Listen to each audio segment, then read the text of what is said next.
Hello, and welcome to Shared Space, a podcast about how we connect, live, and heal, and the surprising role of the spaces that surround us. I'm your host, Erin Peavy, and I'm so happy to have you with us today.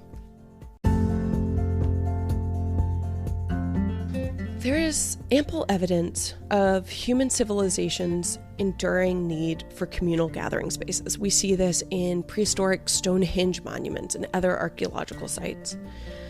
Those places were where people could come together for celebration, ritual, and just for the mundane.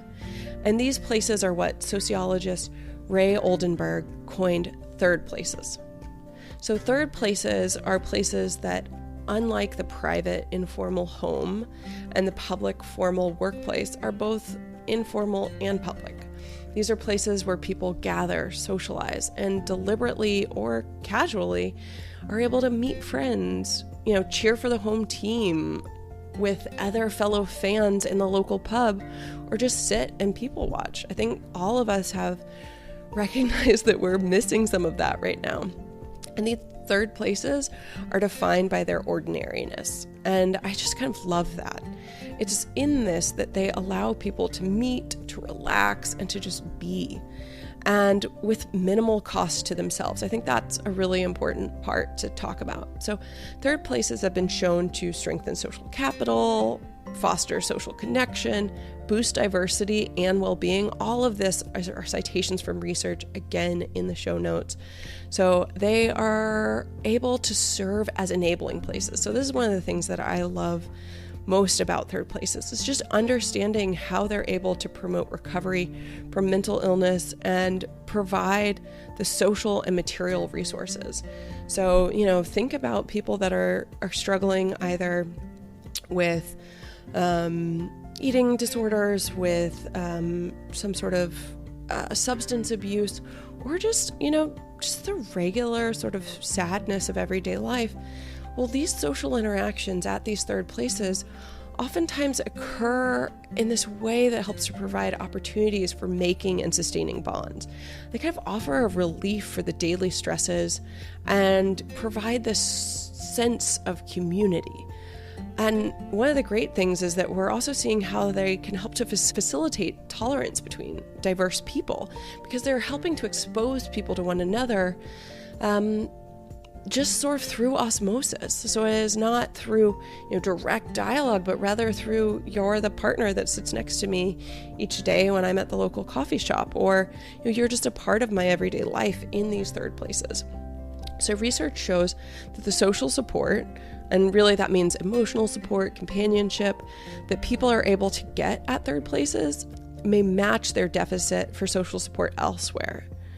So that's really important. So let's talk about that. So part of that is, when we are missing the ability to connect with people at our home, when we are missing that ability to connect with people, for instance, we are doing remote work.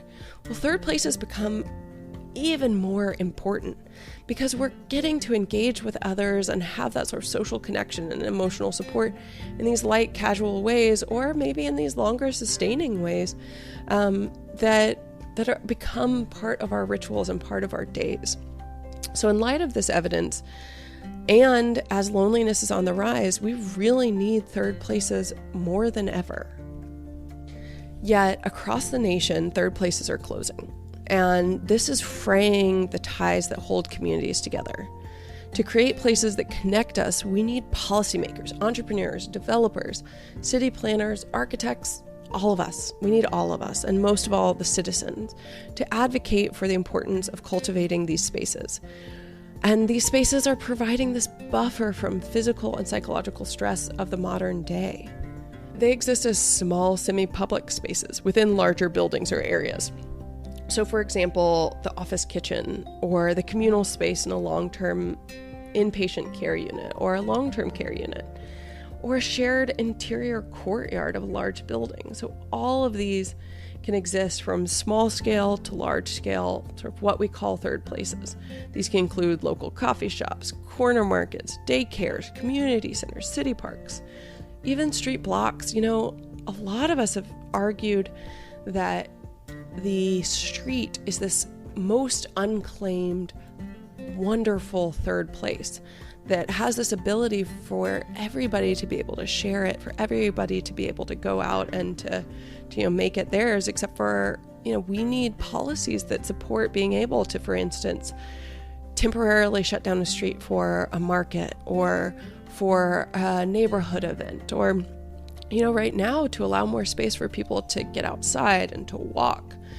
And so really, this is about how we think about third places, primarily those that are physical, but also it's really interesting. Some have argued that virtual worlds can serve as a fourth place or type of digital third place.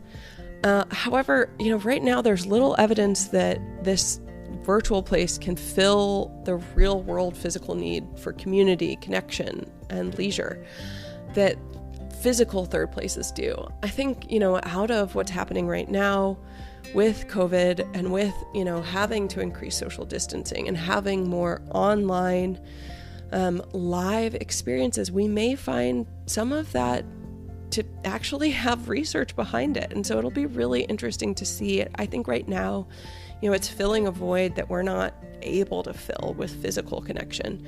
But I think a lot of us are feeling like that's just not quite enough.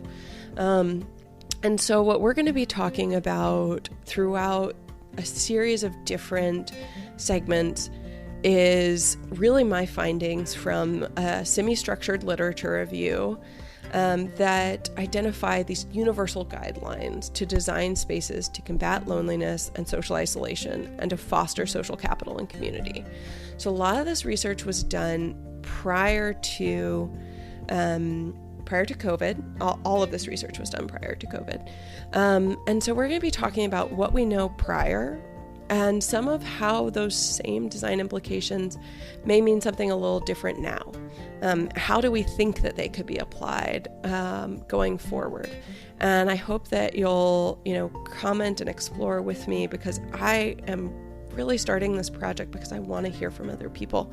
I want to hear, what are you seeing in your community? What is giving you hope? And how are you seeing the role of the built environment as a part of that? Because as architects,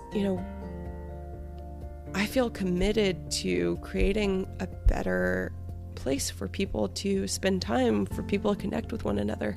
But I really want to learn from others, what does that mean for you? So I hope that you'll share that with us.